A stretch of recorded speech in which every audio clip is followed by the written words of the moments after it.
Morning everyone, I'm Jurassic Gaming, the man, the myth, the legend, and today we're gonna be watching a analog horror series, I believe. It's like a Jurassic Park, almost like oh god. Okay.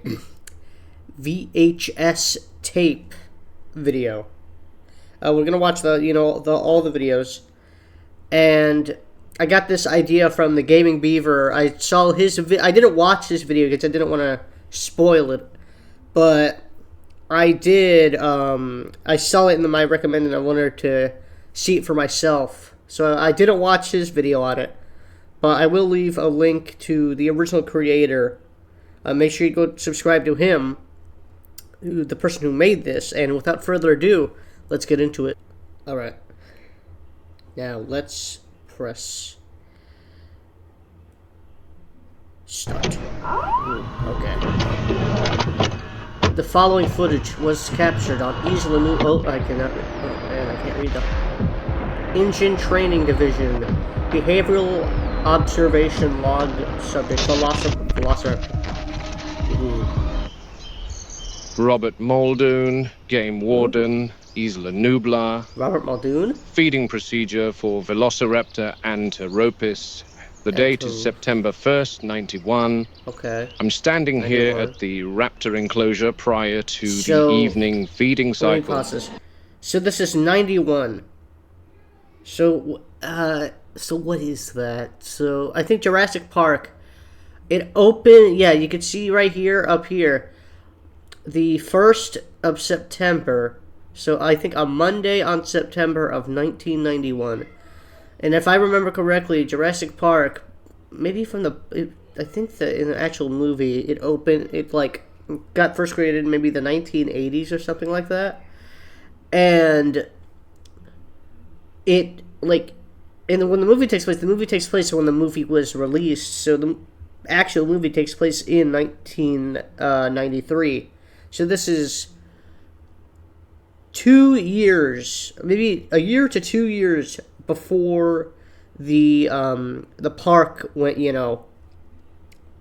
down, and all the dinosaurs escaped, and millions of people probably died. I will now document the feeding process, which I think is not as efficient as I would like.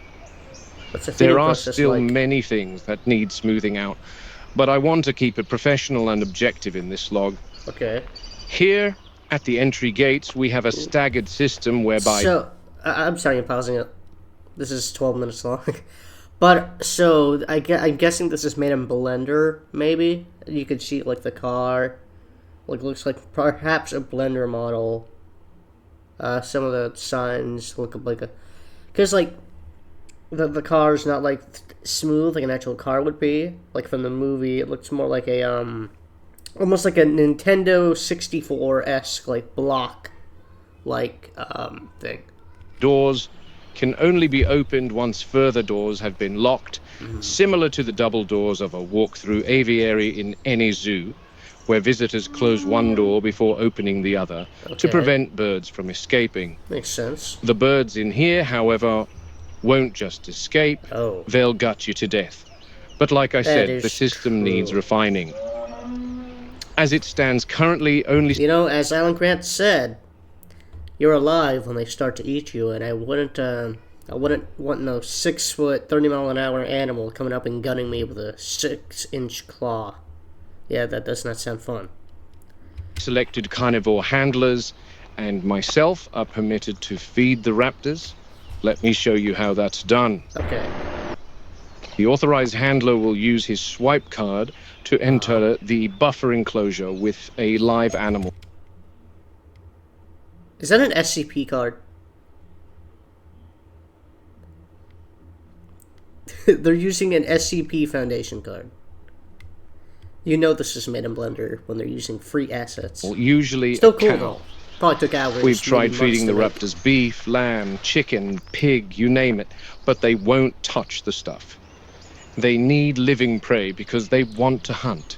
They want to coordinate and take down a live animal. So we've resorted to bringing in a cow or a goat once every 3 days or so. The handler will lead the cow into this enclosure. This buffer enclosure is double fenced with a steel barricade internally and then a 10,000-volt electric fence externally, mounted on concrete slabs which extend 10 feet underground to prevent the raptors digging. The enclosure, as you can see, is fortified on both sides and from above to prevent the raptors leaping, because they're astonishing jumpers, easily clearing 10 feet plus. Wait, 10 feet plus. Hold on. Now this... Was it? Yeah, I think you could see there's like a tree. So if they're excellent jumpers, what's stopping them from climbing up a tree and jumping out of the fence? Because, you're like, okay, so in zoos, when it comes to stuff like lions have incredible jumping ability, so do tigers. As far as I have seen, well, with big cats that are very good leapers in general, and like stuff like monkeys and all that, as far as I've seen, when it comes to enclosures, you have your braided enclosure to stop them from climbing, but you also have this like top. The top is completely covered with barbed wire. But in the movie, if you watch, there is no barbed wire covering the top like you see in your average zoo, which means if these things wanted to, like, if you have any trees in there, and like he said, these things can jump 10 feet in the air. So if you have that, and let's say the raptor climbs up a tree, okay, what's stopping it from jumping over the fence? Because the tree is exceeding, is obviously exceeding the length of, or the height of the fence. So, yeah. You might want to, I don't know, maybe put a top for the cage, probably. Well, I'll pause the video now. This is the actual feeding enclosure. And again, the handler uses his swipe card at the scanner to open the gates, like so. This pen opens up to the Velociraptor exhibit that visitors will see on the tour once the park is up and running. Okay. So that means where I am standing now is the rear of the Raptor exhibit, out of sight from the Explorer Tour track. Mm-hmm. I personally don't think any child visiting this park should see a 6-foot reptile eviscerating a poor cow, and that's why we feed them away from public eyes. I guess. Once the cow is brought into this pen, the handlers exit, locking this gate, and then proceed. Okay, but here's the thing. What happens when a human, like, you know, maybe back then especially in 1991. But nowadays, like, can you imagine you have this type of thing nowadays with this new generation, or just these people, like the stupid people in general? Like, this takes place is 1991, right? So what if the thing malfunctions and locks you in, and then opens the cage, and you get, torn up or eviscerated, as this man has said? But like, what if Jurassic Park opened in like late 2000s? So like, what if it opened like 4 years ago? Then you won't have it probably as much, technical difficulties, but you'll have more stupid people. Like, what's stopping from someone texting on their phone and then accidentally forgetting to get out the enclosure before it locks? Well, I guess the raptor has one more free meal.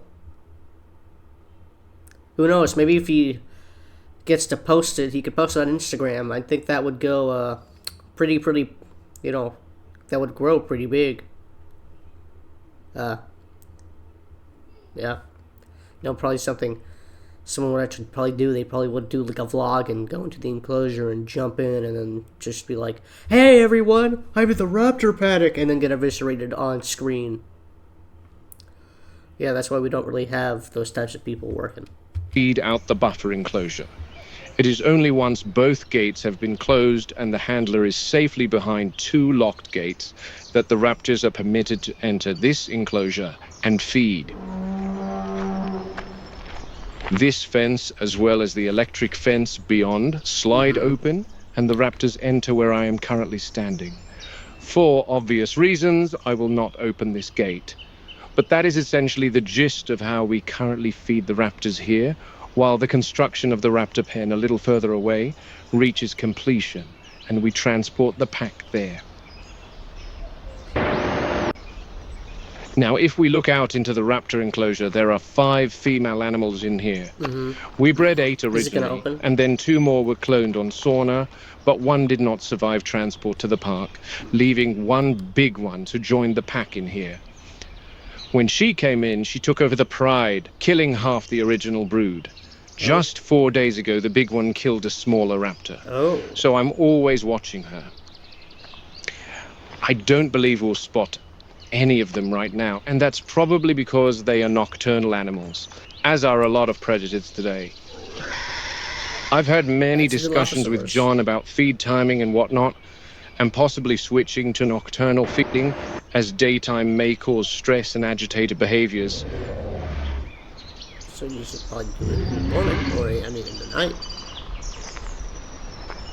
The last thing we want is an agitated velociraptor, believe me. And on that note, that completes this log of the feeding procedures. What the? Is that another? Shit. So as I documented earlier this afternoon, another raptor was killed.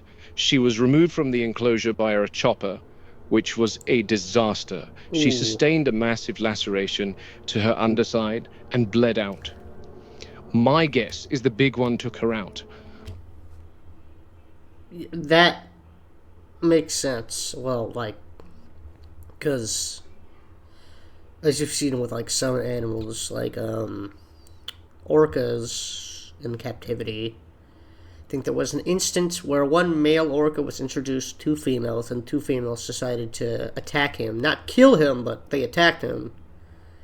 And yeah, that will happen with some animals. Some animals that are overly aggressive will attack each other. Some chimps, I believe, will do the same thing if maybe they perhaps see a rival, or they see something that does something that they don't like. They will attack. But yeah, that's why you probably don't want to have a. You probably want to. I would say if you would want to make them less aggressive. If you can go in there and change them, probably kill them, and try to make a less aggressive animal. But I mean, in this case, if you're John Hammond, you're probably gonna be like, quality over quantity, or it's both. You try to both have quality and quantity. So my guess is that John Hammond, instead of going we killed them and make them less aggressive, he would probably say something along the lines, hey, why don't we give them like axolotl DNA and make them be able to regenerate like Wolverine? That doesn't But no, I think the best route is probably to kill them and make a less aggressive breed. But the enclosure cameras didn't catch it. There's only so many cameras you can place across an enclosure. Well, yes. That's why you don't see enclosures with a lot of vegetation. Size of several football fields covered in dense vegetation.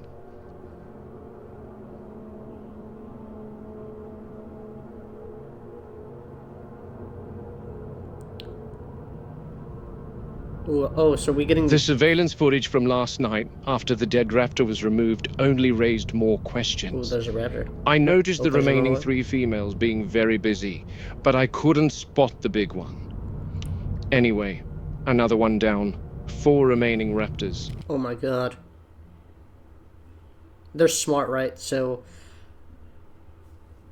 what if the 2 raptors are distractions while the big one is going out and testing the fences for...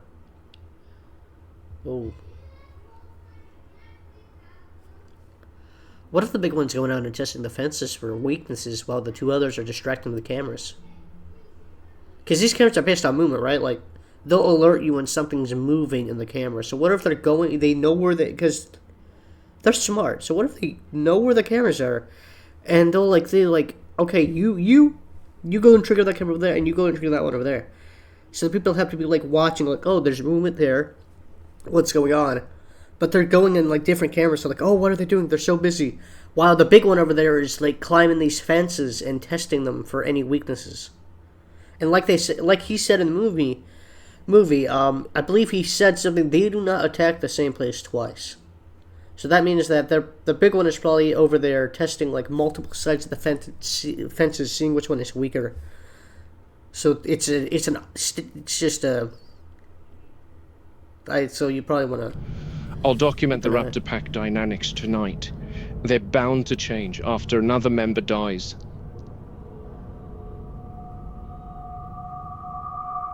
Ooh, what's with the eerie music? They go at the fence every night, never attacking the same place twice. They test the fences for weaknesses systematically. I just said that too. We on the same Oh God, we are on the same wavelength. Me and this man. And they remember. They remember.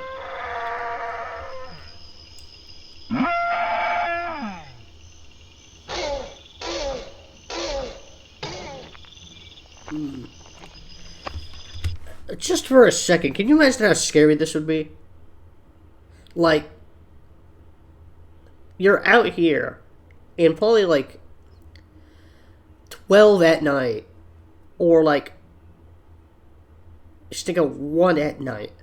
You're going out there, or what if you're sleeping? Like, let's say you're sleeping, and then you have to wake up and do the night shift. So you're drowsy, you're tired, and you're just walking to the raptor enclosure, and like they're nocturnal, right? So they're more aggressive, probably, like sharks. How sharks are more aggressive at night when they go out. So like, can you imagine how terrifying it would be? You're drowsy, you're sleepy. You have to go and feed them, or check on them, and you're not as alert because you're very sleepy, like I said. And this raptor's coming at this gate at like 30 miles an hour and just scares the living crap out of you.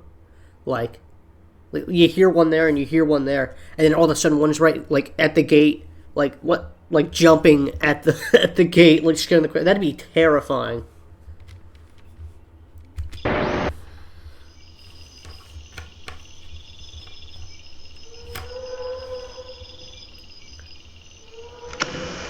That big one is a real problem. She's costing Hammond hundreds of thousands.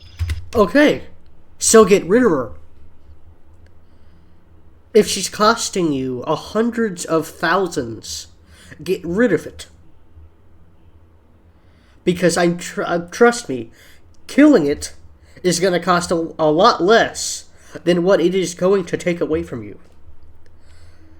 Killing it will save you those hundreds of thousands. Keeping it will cost you those hundreds of thousands. So, this is how we deal with animals in zoos.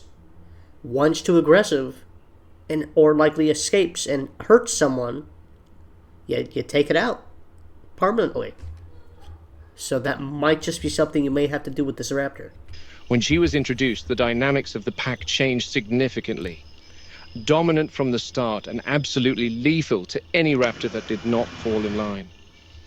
She shows extreme intelligence, even problem-solving intelligence. Dang, that is terrifying. That one, when she looks at you, you can see she's working things out. Yeah, blind. She doesn't test the fences anymore. She watches the others do it for her. Oh. They obey her completely. She directs them. I've seen that look before in lions and wolves, but not in reptiles. It's not instinct. It's something else. Intelligence?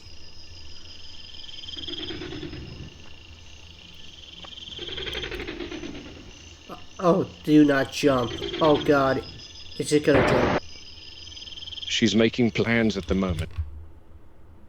I lightly jumped from the static. I was getting ready, for one of the pillars to cover, and then just have this thing come at you. I was ready. And the other raptors are awaiting instructions. This is the big one in the back. And now that they know there's something in the feeding enclosure, we might get to see what I came here for. Their communication is far more advanced than reptiles of today. There's verbal cues and sounds, but there's also eye movements and tail twitches. One thing about the big one. So are you saying that they communicate like humans? Like, they even do like facial expressions? She's fairly stoic in her communication style. She's aggressive when she wants to be, but is not as animated as the others. She'll stand still and stare directly into your eyes for hours. The others I describe as more bird-like in their behavior, with erratic movements. Oh, here we go. She's chosen one of them, and they're off.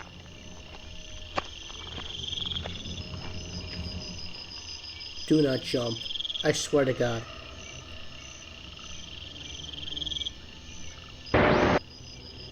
Oh! These two are a few.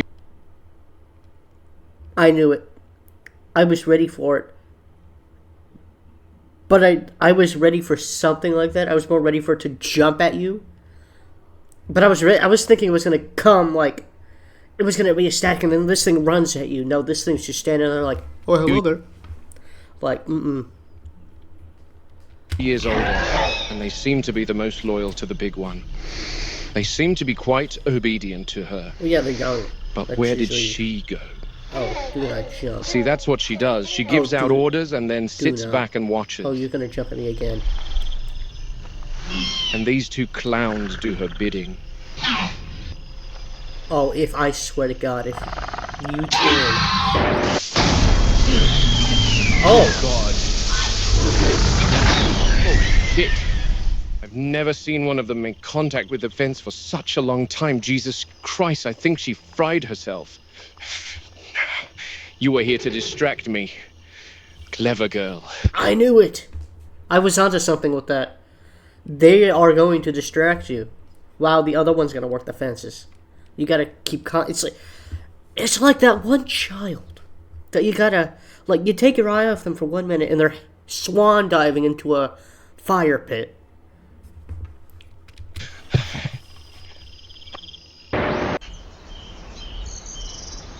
Oh, we're in daytime now.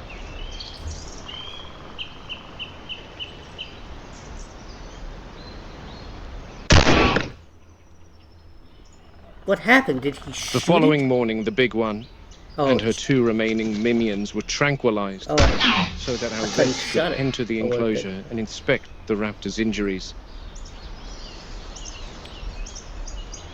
I don't know. They look fine to me, buddy. Oh no. Oh no. What if they're pretending to sleep and they jump them? What if they're pretending? What if they're not actually tranquilized? I don't know, because if you look at the way this thing is acting, that doesn't look tranquilized. Well, I mean, obviously this person is just animating it, and it's pretty hard to animate. But when you usually tranquilize, you're limp, like, all your bodily functions are completely gone, except your brain and breathing. You can still breathe, but you can't move nothing. You're just like a ragdoll. So the fact that they're just slowly falling is thinking, like, what if they're not tranquilized?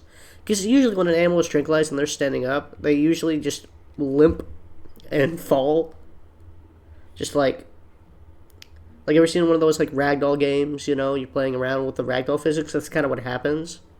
But these things aren't doing that. They're, like, actually, like, slowly getting down and sleeping. She sustained third-degree burns to all 4 limbs and lacerations to her mouth before being hurled some 40 feet away from the electric 40 fence. feet? Holy. She smelled of charred meat. Consequently, she died. Oh. This raptor in particular was far younger than the others. My guess is the big one picked on her specifically to test another region of the electric fence.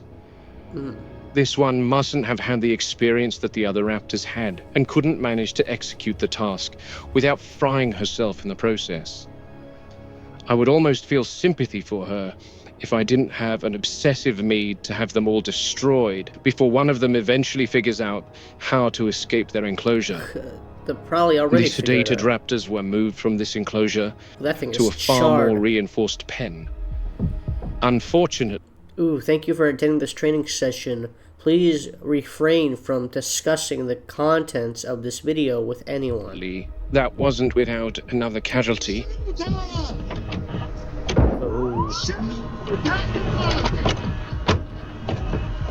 Playing audio from the movie. Like, do not. Okay. Yeah, do what this person says. Like and subscribe to them after you do it to me.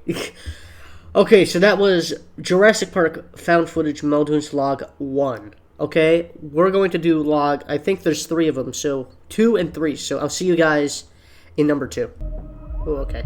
Okay. We're in number 2 now. Number 2. Okay. Engine training discussion, behavioral observation log, subject Velociraptor.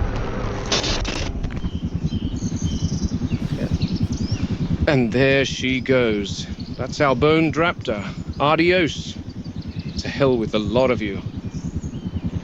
Is this AI audio or is this voice acting? I don't know, because sometimes now there's some like checks AI. I need to get done before I can follow the team over to wherever they'll take the dead raptor.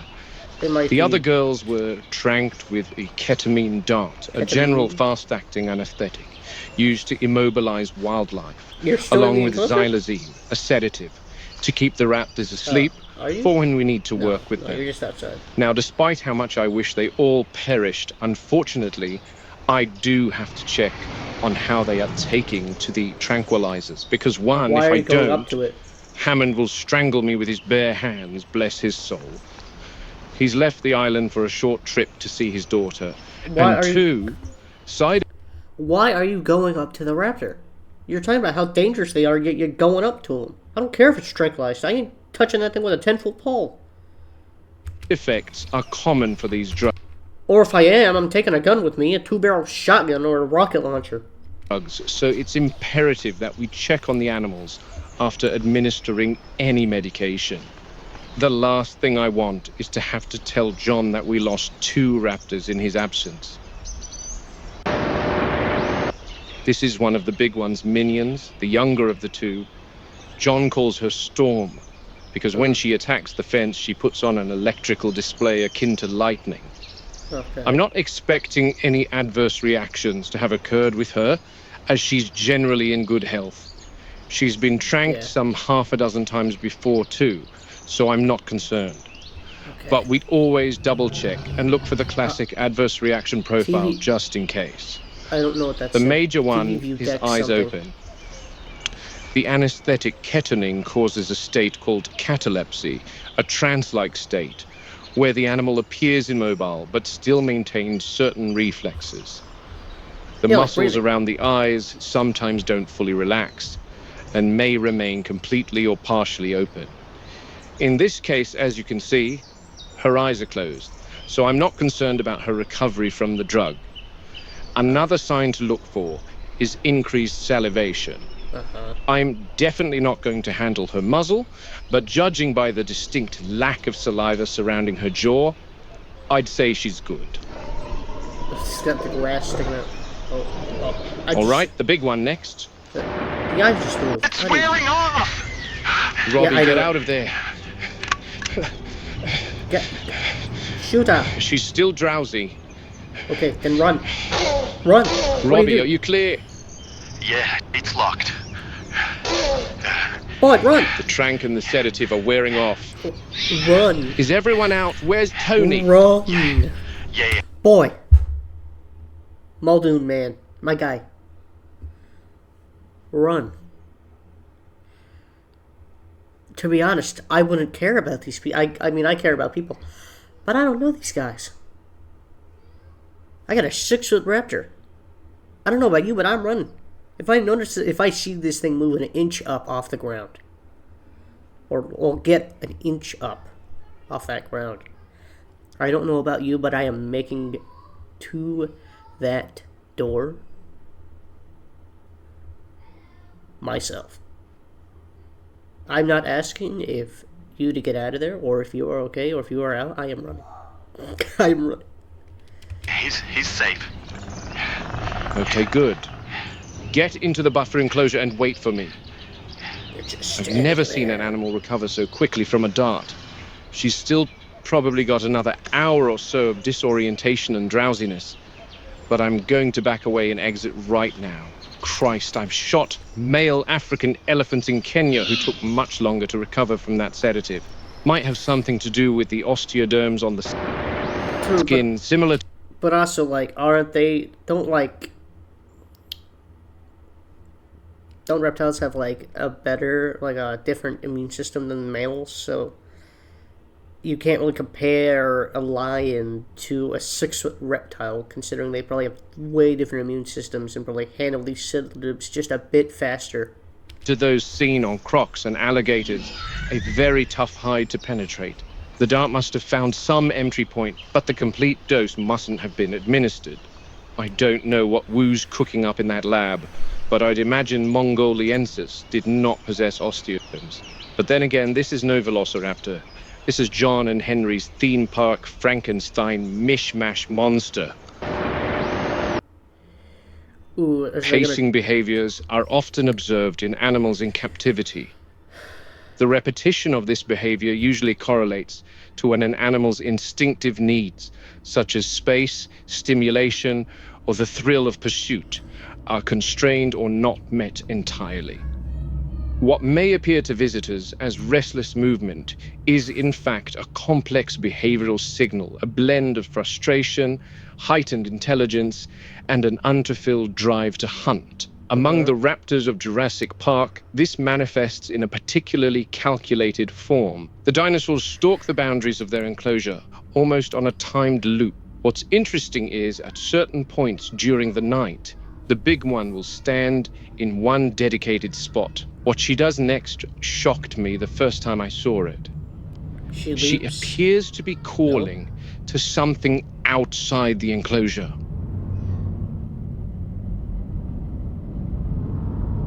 Maybe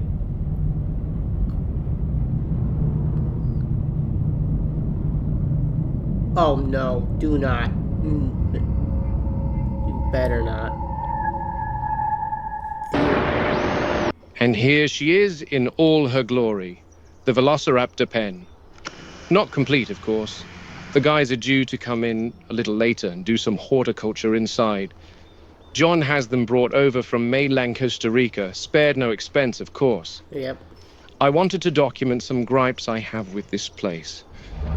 The pen is 70 feet long by 40 feet wide and is buried in the ground 12 feet. The girls are being transported into this enclosure a few days from now.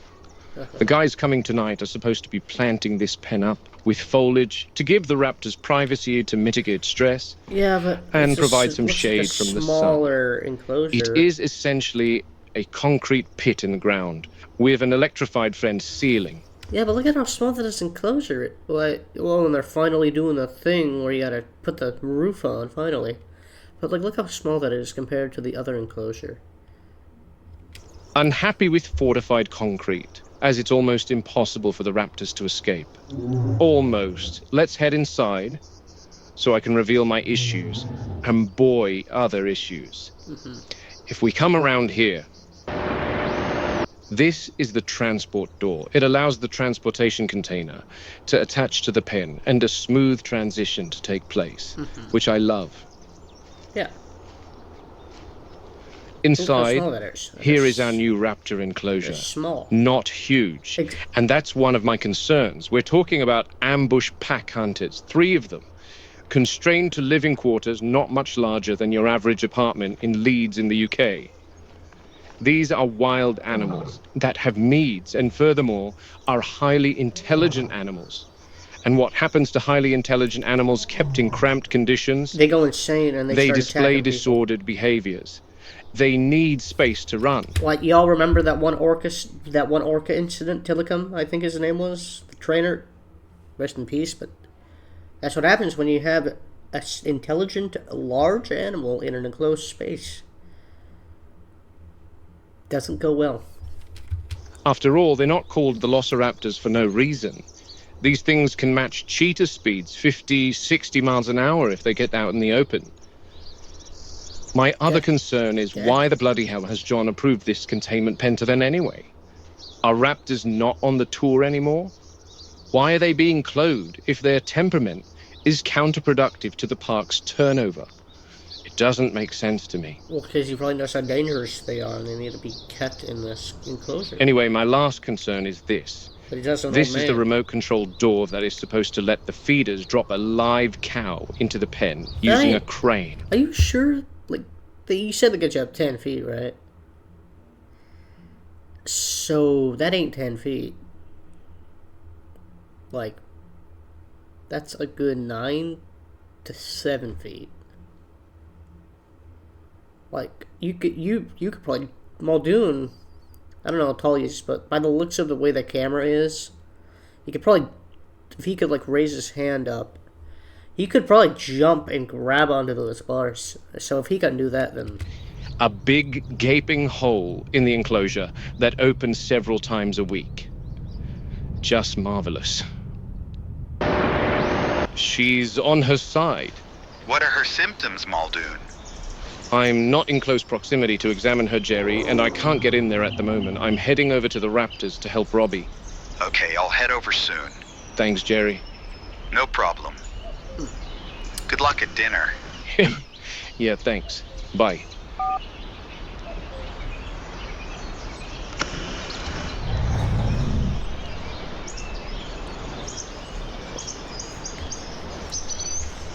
Ay, ay, ay. Robert Muldoon, Game Warden, Velociraptor Containment, Isla Nublar. It's the evening of September 9th. I'm documenting the raptor feeding protocol. It started raining, but after a long conversation with John, I have finally been granted permission to perform the procedure at night. It's raining, though. It's raining. I don't know about you, but you know how many times in the early 90s stuff malfunctioned and rained. Back in the 90s, us humans, were not very good with waterproofing many electronics. Like, now, pretty good. Back then in the 90s, you had a gate like that and it rained, it would probably open. Or, you get stuck inside. Like, this is some kind of, like, Final Destination way of dying. Like, that thing malfunctions, back door closes, you can't get out, front door opens, raptors come in and be like, ooh, a McDonald's Big Mac with socks on. Extra fiber. Took a bit of back and forth and some nasties were exchanged. He called me an alarmist. I called him a mad scientist. But at the end of the day, no hard feelings either way. I think this will help with raptor regression.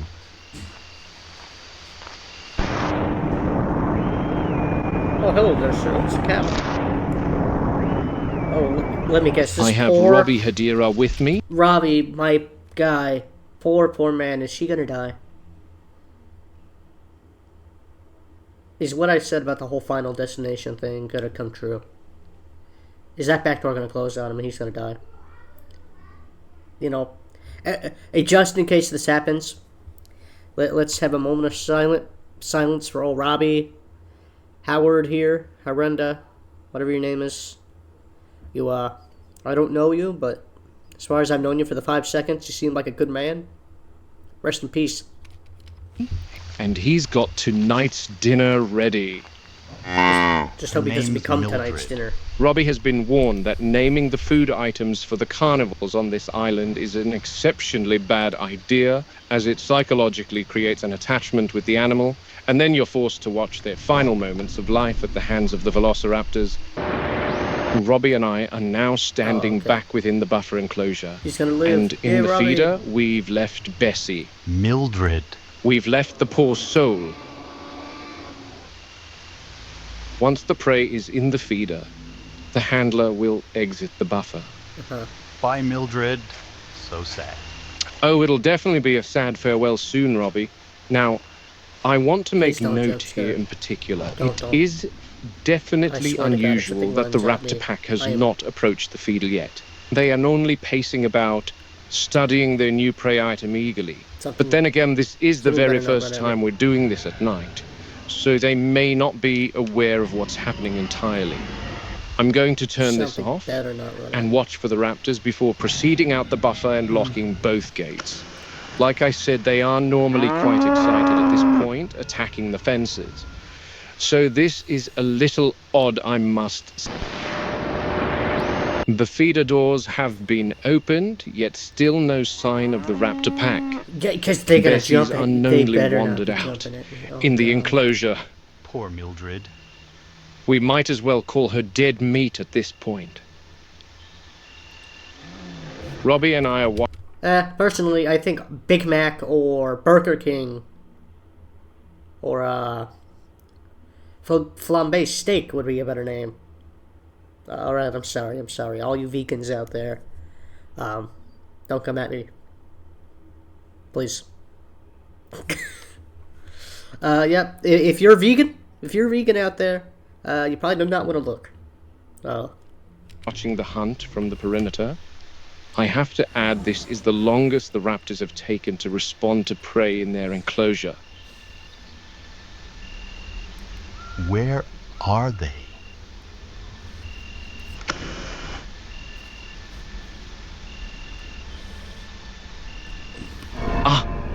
I see Storm and her sister, and there's the big one. She's going to make the first strike. What the... What is that?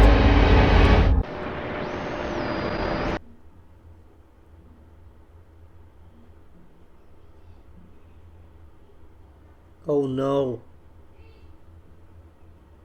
They're breeding. Oh. Oh no, that ain't good. They're breeding. Yeah, we're cooked. It is over. Goodbye. They are breeding. Oh God. Well, on to the next one. Right, we got number 3, feeding. I think this is a small dude. Well, 3, I think it was feeding a T-Rex. This one. Oh God, that one left us off on a cliffhanger.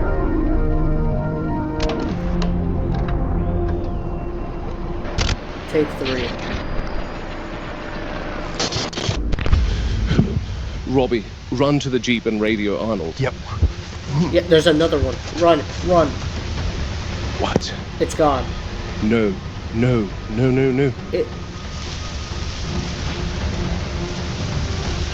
Where did you go?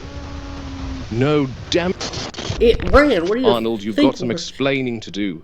Robert, calm down. There's probably some sort of misunderstanding. Run the count right now. I am. One moment. The computer is analyzing. Okay, done. Total animals expected, 238. Total animals found, 238. But there's more. They're probably... Everything's accounted for. Give me the raptor numbers, Ray. Velociraptor, total number expected, 4. Total number found, 4. How can that be, Ray? We have 3 velociraptors. Well, Wu did approve the transfer of 1 juvenile from the nursery. Oh no. They're breeding. It's over. To the enclosure recently, so that makes 4, Muldoon. He what? 1? Why the hell would he not inform me about that approval? He probably knows that you're gonna freak out, my guy. 2, does he even realize that we tranked 3 raptors before entering the enclosure? I had Robbie and Tony in there. And you're telling me there was a 4th animal in there with us? Muldoon, calm down. Don't tell me to calm down. Do you understand that this could have gone incredibly bad? The new addition was young, only 8 months old. Wu wanted her to begin to integrate into the pack. 8 months old? I don't know, but 8 months old, my guy? Did you not see that thing? That thing looked fully grown. That thing did not look like it just came out of, you know, like, just... Like, that thing did not look like it just came out of the egg. if that thing was 4 months old, it would probably have been maybe the size of probably a normal velociraptor, so 2 feet tall. That thing ain't no 8 months old, buddy. Unless that thing has an extended growth rate, which I know that they do, but I don't think it's that fast. There's no way that thing from 8 months can grow that big. They're lethal at 8 months, Ray, and I do mean lethal. Oh, yeah, and secondly, that was no juvenile. Yeah, exactly. Look at it. That was an adult. That thing is fully grown.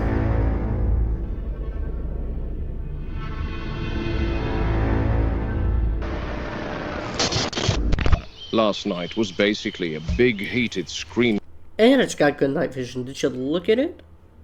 Looked directly at you, and its eyes were glowing. That thing got stinking. Like, that thing could probably see very well in the dark. Match. So that's... I wanted to put Wu in a chokehold. Christ, the nerve of him to think he can make such decisions without consulting me. I've told Hammond multiple times that the ones that hide indoors behind their computer screens need to keep the people who actually venture out into the park in the loop. Especially with something so non-brainer like introducing a new animal into an enclosure. Oh. Double especially if we need to enter said enclosure. Christ, power has gotten to his head, that Wu. Such a brazen lack of accountability. Anyway, I don't want to make these logs about my rants. Yeah. So I'm out here at the raptor enclosure this morning. I wanted to capture this new juvenile with the others. I don't care what Ray Arnold and Henry Wu said. I know what I saw. That thing ain't no juvenile. Robbie saw it too. Good thing I caught it on camera, albeit for a few seconds. That thing was an adult, and I'll die on that hill. An 8-month-old wouldn't be more than 2 feet tall. Bro, we on same lane. An 8-month-old will not be more than 2 feet tall. I am on a roll. Might as well I might as well be predicting this stuff. Remember, I have not seen these. I did not watch this any time.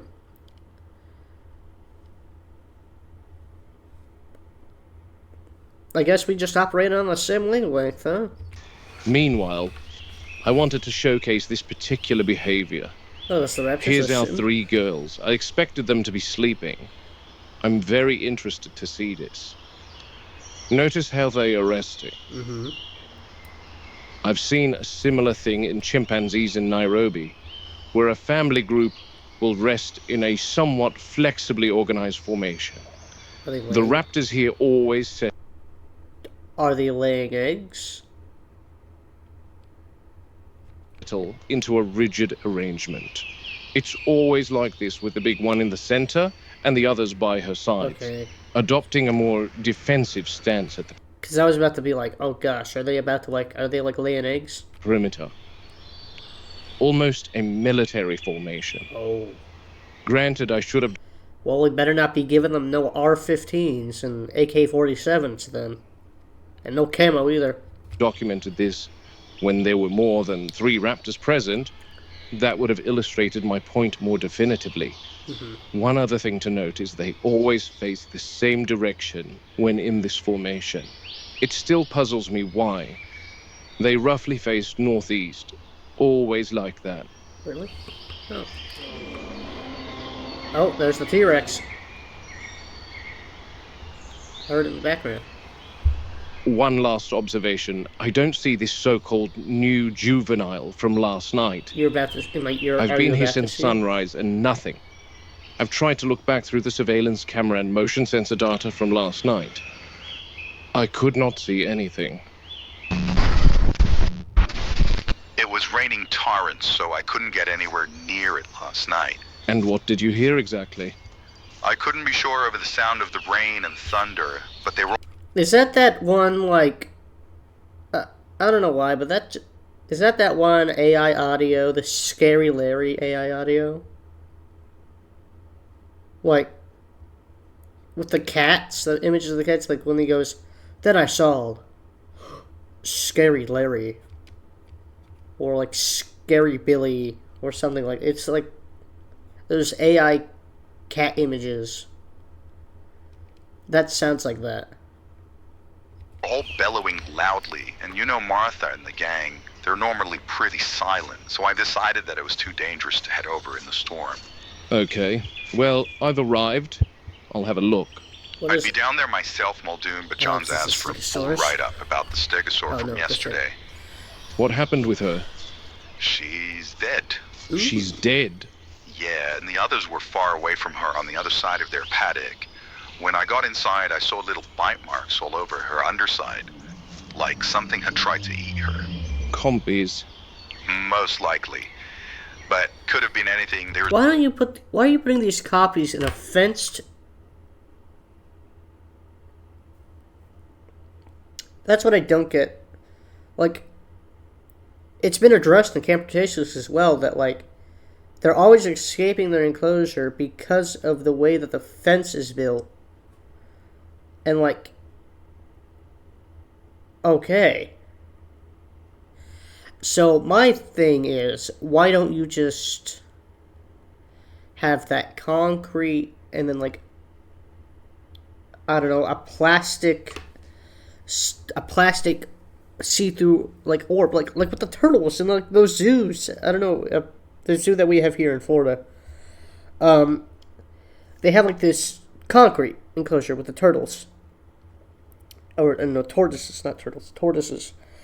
And then they have, like, this silicone, and that's the plastic, something like that, oval hole in the middle that's completely see-through. So you can go in there but not touch them. So why don't we do something like that with these copies? Like, have concrete pit. You could see them. You can look down at them. Or you could go into like a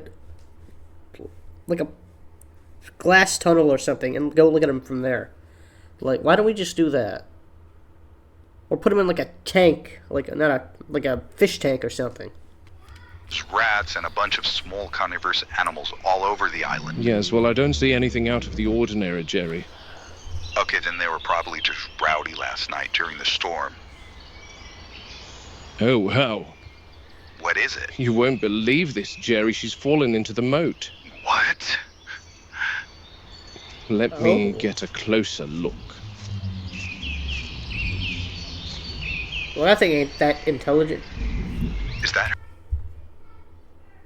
Really? The Ankylosaurus is... Ankylosaurus, sorry. All you dino nerds are gonna roast me in the comments, dear God. You're telling me that that thing just walked up to this, like... This hole? This ginormous hole? It's like, oh, I'm gonna eat this. Oh! Like... Well... I know that they're not exactly the smartest animals, but I mean... You're telling me this thing isn't walking, looking at the floor, and then just all of a sudden a giant pit of gray is there? Like, you're telling me this thing has no, like, survival instincts whatsoever? It's just, oh, a pit, wee. Like... Her here? No, that's someone else.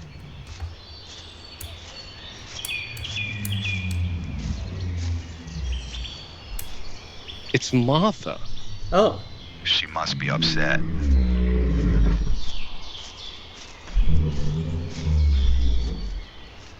Please nothing come from behind me and joke at me.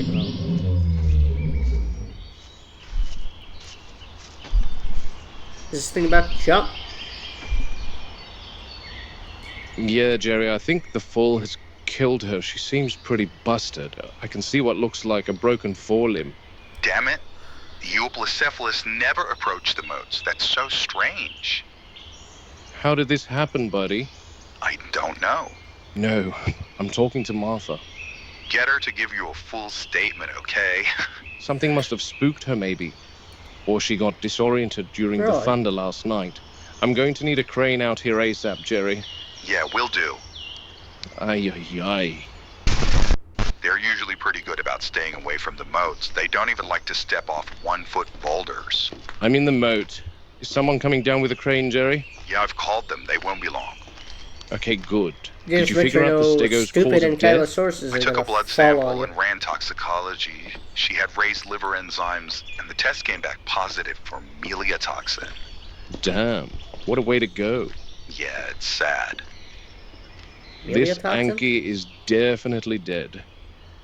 For something of this thing's weight, it's quite a fall to sustain. She's not breathing. I assume died on impact. Man, these dinos are having it rough. Now you, stand back, please. We don't want you in here as well, Martha. She's upset, isn't she? She's peering down into the moat. The Euplacephalus have formed a tight-knit little group, so it must be a bit of a blow to see her friend in the moat. I can imagine. Poor gal. Wow. That thing just dead. That thing dead. Oh. We're down to 15 Ankies. Quiet, Jerry. Oh. No, I mean, I hear something. What did you hear? I think I hear something in... A copy? No. It's coming from here. What is it? One moment, Jerry. Something's down here. God, don't tell me a second Anki's fallen into the moat. One moment. A T-Rex, a copy, a Velociraptor, something. Oh, we're on the 10th day. I didn't even realize that. Something jumps at me. Oh, something better now.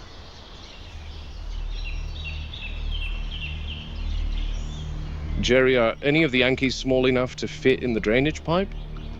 They're all about the same size, Muldoon. Why? I think there's something in there. The copy could be anything. A rat, possum, a snake, anything. No. Sounds bigger. They're probably a raptor.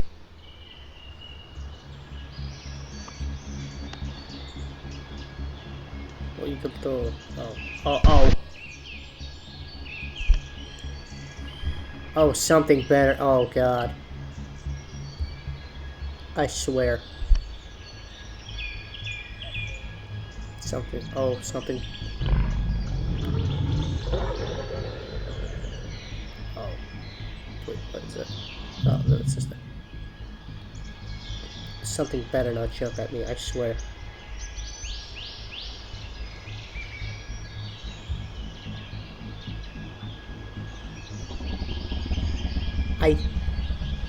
I have surround sound headphones on so I can hear a lot of that growling. Oh, something better not be in there, I swear. This is like... Oh! Christ! Muldoon, are you okay? Yeah, Jerry, yeah. Oh my God, it was a bird.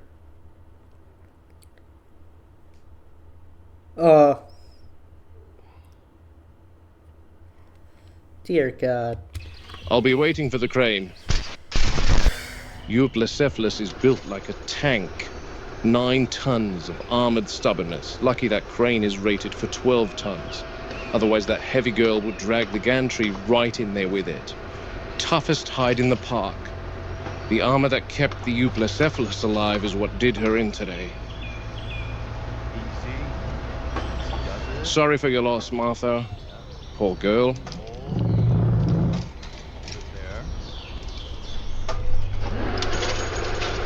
Built to survive predators, but not to fall like that. Yep. Oh, it's Muldoon. It's us. Is that Ankylosaurus gonna run up and push him? It's looking right at him. I feel like that thing is gonna... Oh, nope. I found the footage from last night to show very uncharacteristic behavior from the Ankylosaur from the moat incident. She seemed agitated or spooked. Well, Thunder does that. And then I saw her approach the moat. Highly defensive, she swings her club at what I assume was an attacker. I scrubbed through all the surveillance footage of the Euplacephalus enclosure, but I couldn't find what she was reacting to. One wrong step later and she slips into the moat, her own weight crushing her on impact. Well, yeah, it's probably the Thunder. Animals aren't exactly good with those types of natural...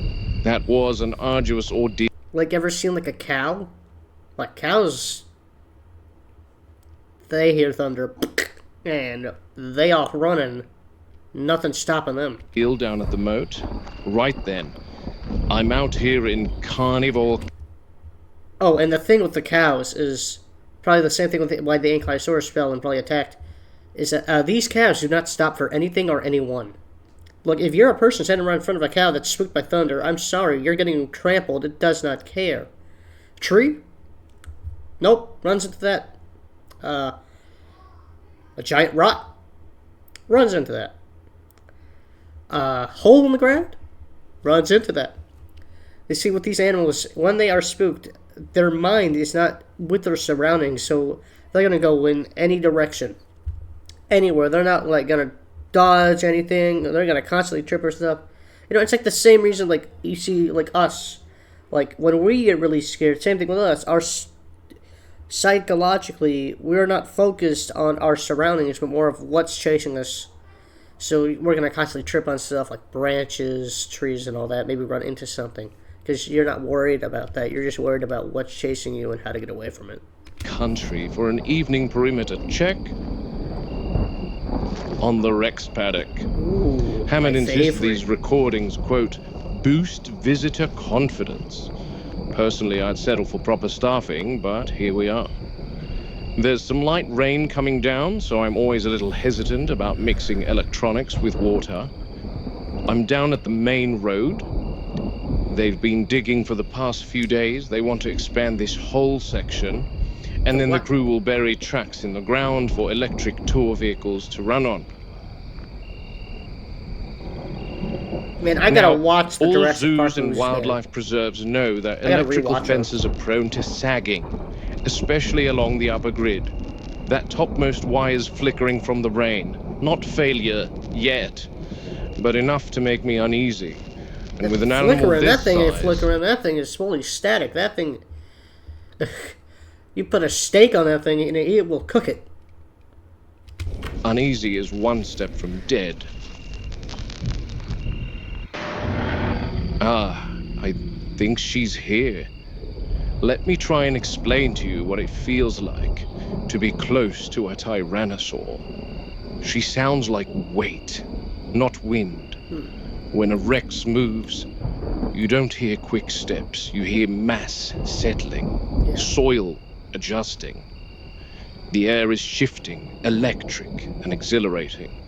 It's a different sort of presence, harder to explain. You need to be here in the moment. She's keeping close to the perimeter and moving very... So it's like seeing an elephant up close, right? Slowly. That's normal this time of night.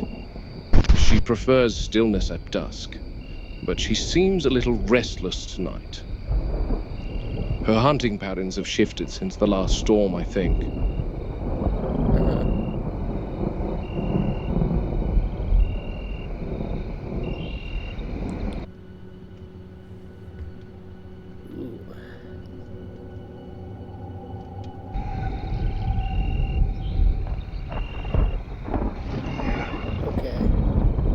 Did you catch that? No, I did not. Not a roar, more a confirmation. Oh, I thought you were saying... She's testing her voice, gauging distance.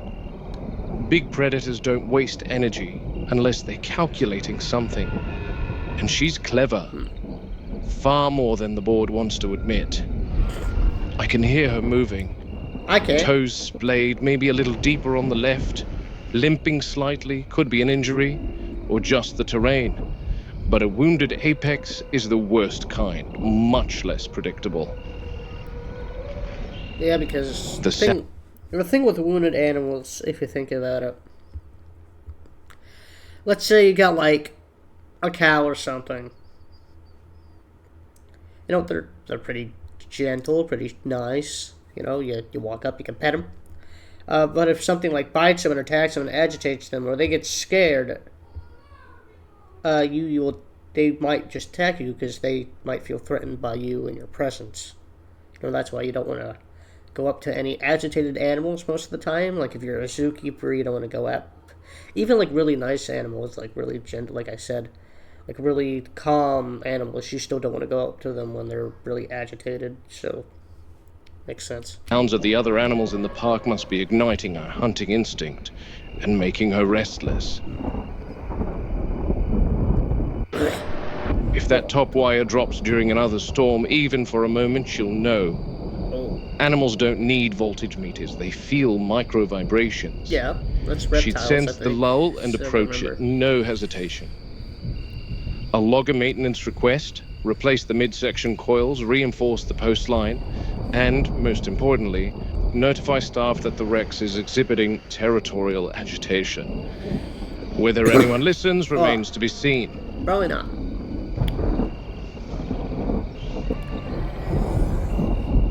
Did you trade? Oh! She's pacing me along the fence, Where? staying parallel with me. I don't see the dinosaur. Hard to see her, the rain's masking her body. Hard to see her, buddy. I cannot even see her. She is, like, buddy, I don't know about blind. Well, I must be blind then, because if you can see her, then I must be Helen Keller, because I do not see nothing. Body signature, and she knows how to use cover. She's a patient gal.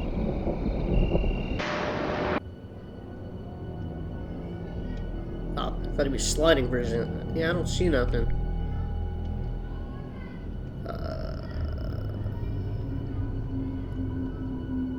Looking, I don't see anything. Oh, there it is.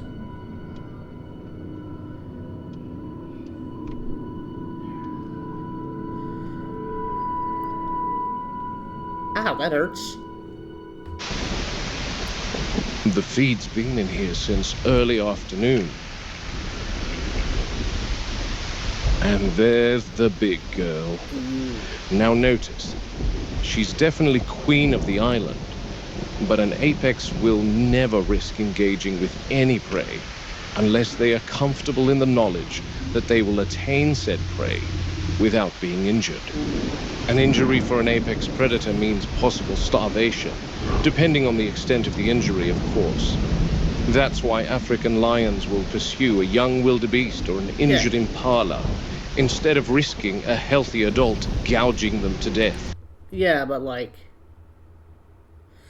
you do realize that with lions, they're quite a little bit smaller than a fully grown, like, what do you say? I don't know. I forgot what he said. Maybe it was like a bewilderbeast or something. It's saying bewilderbeast. But yeah, like, that's because they're much bigger. But I mean, with this T-Rex, it's like, okay, let's compare T-Rex. The T-Rex hunting this cow is like the T-Rex looking down at this cow is like you looking down at a cat. I don't think there's no threat. There's a lot of calculation that goes into deciding prey items, and the Rex won't approach the cow until she's decided that it's safe to do so. Oh! Well, look who it is. Wait, there's two of them? I don't remember two of them. I just remember there was only one. What happened to the other one? Well, I guess this must be non-canon then. Okay. That was log 3, so on to log, I think, 4 and 5. Alright. Log 4. Okay. All doomed. Let's go.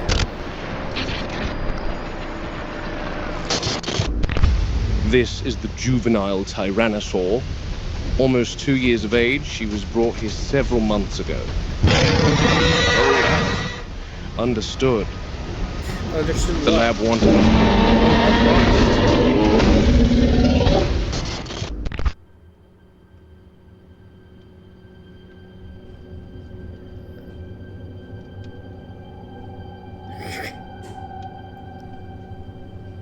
Yeah, it's like, get away from my food. And there they go, crashing through the jungle like nobody's business. The adult is fiercely territorial and will not stand to have the juvenile encroach on her prey. Chief Veterinarian Jerry Harding's daughter is an experienced field biologist, and she was called in to assess the Rexes before it was decided that the two share this enclosure. She was adamant that, contrary to common assumption, Rexes are attentive and protective parents. I, however, do not think that extends to an adult Rex adopting a foreign juvenile. Unfortunately, I don't see any way these two can coexist in the same enclosure. But they are the rock star attraction here, so it should go without saying that the needs of the animals once again take a back seat to making profits. Yep. Casual capitalism. Anyway, I need to head back before this storm gets worse.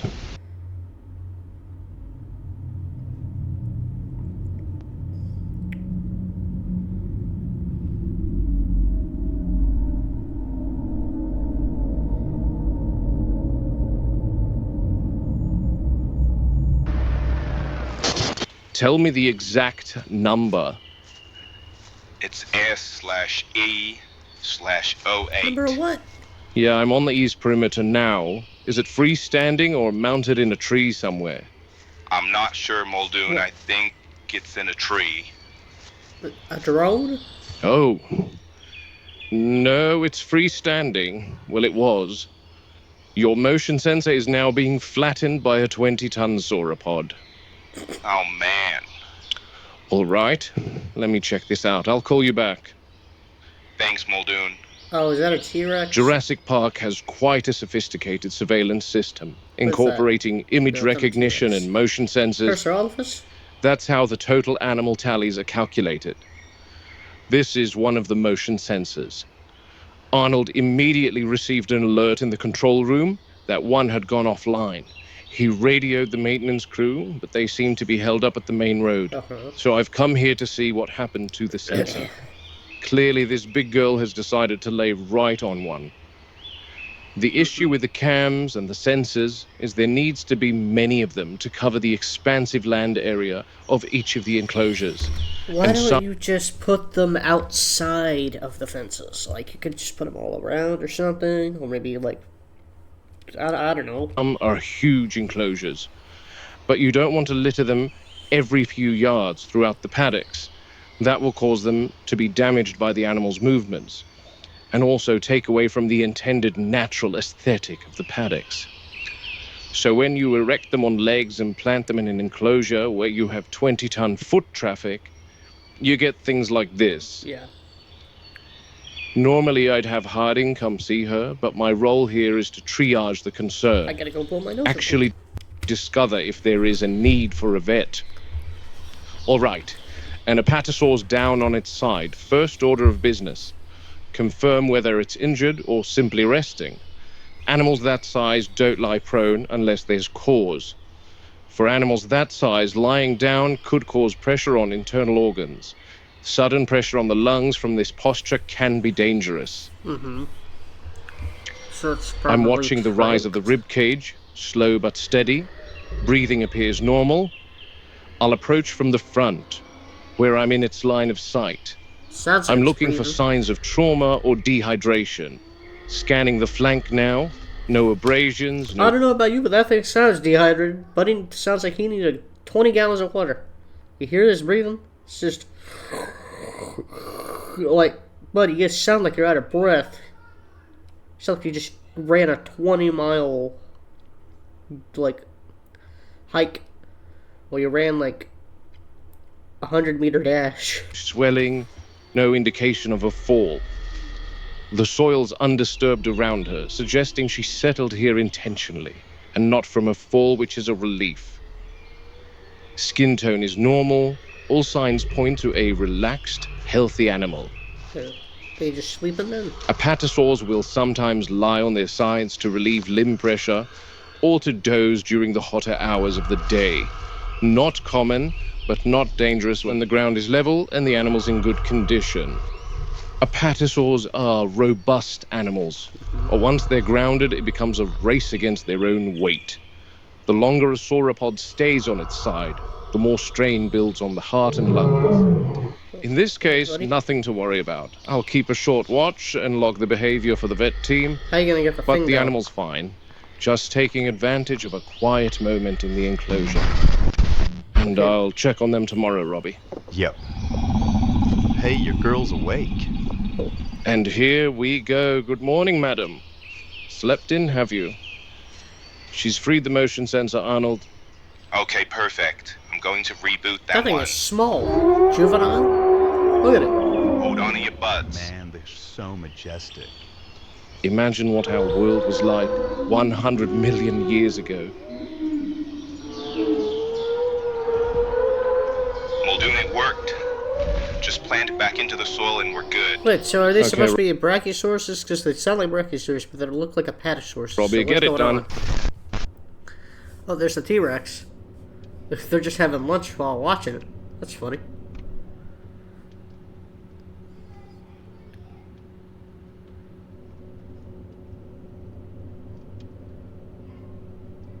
What is that T-Rex doing? That thing looks like it's just looking at those two guys thinking, man, those are some two good-looking steaks. What's with the silence? Something about that. I feel. Is it looking at the camera? Oh, it knows. No, what is it looking at?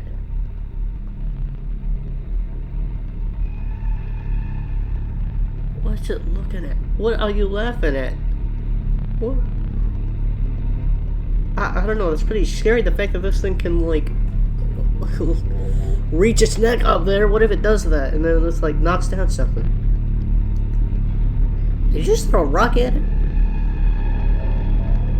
I don't think you want to anger the 11-ton animal, buddy. This man's gonna die, and I ain't feeling good. Buddy, you're gonna touch that fence, I ain't gonna feel sorry for you. You die, it's on you, pal. You decided to taunt this animal. Is it gonna make you... Oh, okay, it's like, okay, I got enough of your crap, buddy. I'm just gonna leave. I swear I hope this way. You know what, I'm not gonna finish that sentence. What if you just push him into the wires? Just push him a couple 2 feet into those wires.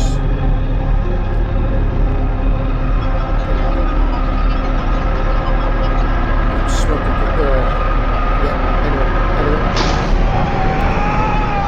yeah, I knew it, buddy. Honestly, I ain't sorry. You decided to get up to the electrified fence. I ain't sorry for you. You decided to taunt the animal. Yep. That man just T-posed into there. Also, whatever got you really happened. Okay, what I gotta... This is a crazy pass, but what do I want to know is how did he go all the way over there? Like, I get it scared you, but like, wouldn't you be jumping the other way? Like, away from the fence, away from the thing that is scaring you? Nope, but he decided, I'm gonna go backwards into this fence. Yeehaw! That's some Kentucky Fried Chicken right there. And they're devastated. He was airlifted to Bahia Anasco, but Regis pronounced him dead before they could bring a stretcher over to the Rex paddock. 10,000 volts will drop a bull elephant, and it damn near cooked him where he stood.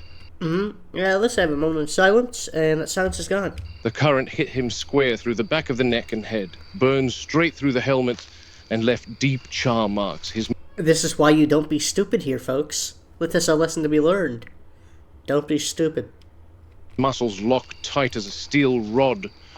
I saw the entry burns plain as day.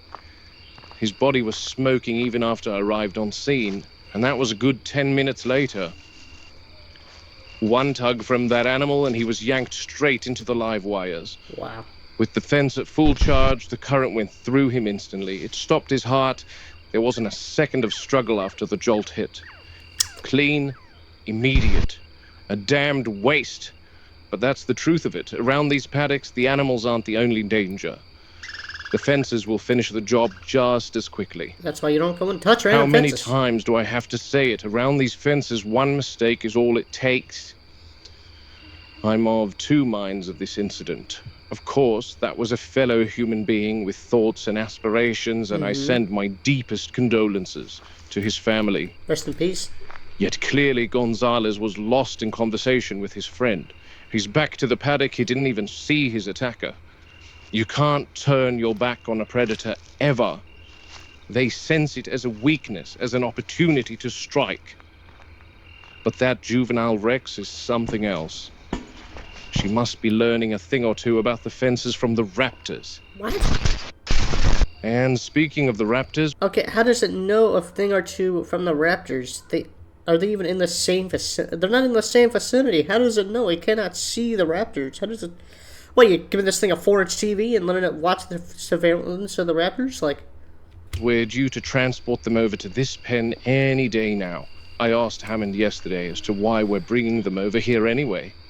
His answer infuriated me. He said, and I quote, "It's classified." I had a good go at him after that.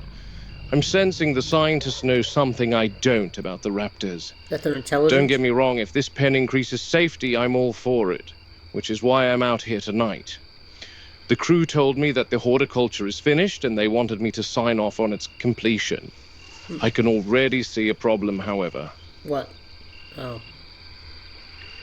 There's a lot of activity around here tonight. The rats and critters of the island are busy, I see. From a distance, it all looks tidy enough. But up close, you can see the problem plain as day. Where? These trees have branches that are sturdy enough to take a raptor's weight. Give them a few days to assess this pen, and they'll be using those limbs like ladders. The service door in the ceiling may be 12 feet up, but that won't matter if they can climb most of the way up on their own. They're clever, and they'll exploit anything that gives them leverage. If we're bringing them in here, all the plant species that sprawl horizontal branches need to be removed entirely. Otherwise, we're giving them a ready-made escape route. What was that? Simple miscalculation. One that cost lives. Anyway, here we are. Quiet as ever out here, first thing you notice. This corner of the park might as well be a world of its own. What happened? No tour outs, no engines, no shouting. Just the wind cutting through the grass. Ooh. That just sounds like paradise, to my opinion. Get a nice house like that, in the middle of the woods. Nothing but trees, the wind, a nice sunset.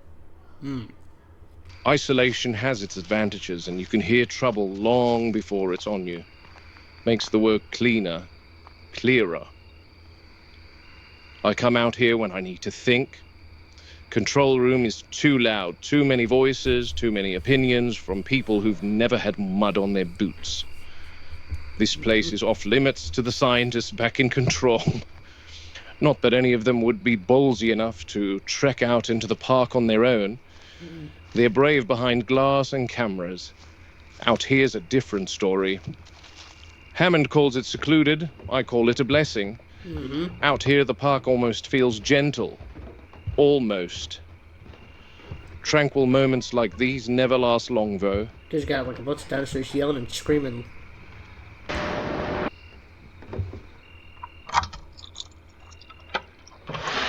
Ooh. Ooh. Right then. A home away from home. Modest little place, but it does the job. This outpost is my personal office. I share this space with Tony, our behavioral paleontologist. Sharp as they come, though he's got a knack for spreading papers everywhere. His time is spent between here and Site B. That's Tony's desk. Man's a genius, but he types like a woodpecker on caffeine. My cubicle's over here, nothing fancy. Field logs, radio, maps of the island, everything I need. That cabinet, tranks, flares, shotguns, tools you pray you won't need, but out here you're a fool if you don't keep them within arm's reach. There's the main stash in the garage, but I've also got supplies here. Nice. Place may be small, purpose-built, and it keeps the park at arm's length long enough for us to think. Is there a microwave or a bed? Not a bad perch for the start of the day. Good place for a proper drink, too. Away from the shenanigans or the computer scientists up at control. I enjoy the tropical nature of this island. Vastly different from the drier climate of Kenya, that's for sure. From here you can see half the bloody island.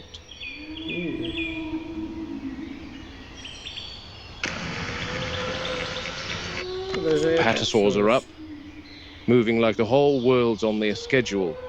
And that was proven yesterday. Look at the size of that girl.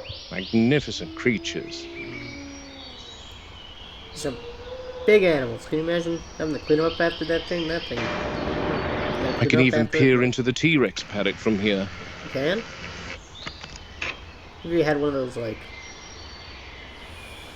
Yikes. Didn't expect you to be so close. The adult's up, bathing in the lagoon. She sometimes gets sick if she drinks from that lagoon. Not sure why exactly. Wonder if she ever got to that cow. Sometimes we'll put a prey item in here and they survive for a few days, especially the goats. Because they're smaller, they can hide in all sorts of places the adult Rex can't get to. Which is why we're testing using cows to feed the Rexes. But perhaps whatever animal is dropped into there should be tied or something, so that we can monitor the feeding patterns more closely. And here's yesterday's villain, the juvenile. Thought she'd be keeping to the back after what happened. That business with the workmen. Ugly bit of misjudgment on everyone's part. She was, however, only being an animal, a predator. Didn't understand the fence would finish the job. Best not dwell on it. She gets the short end of things in there. The adult takes nearly every prey item we drop in. Massive, dominant, always first to the kill. So how do you... She leaves this youngster to scrape by on whatever slips through the fence.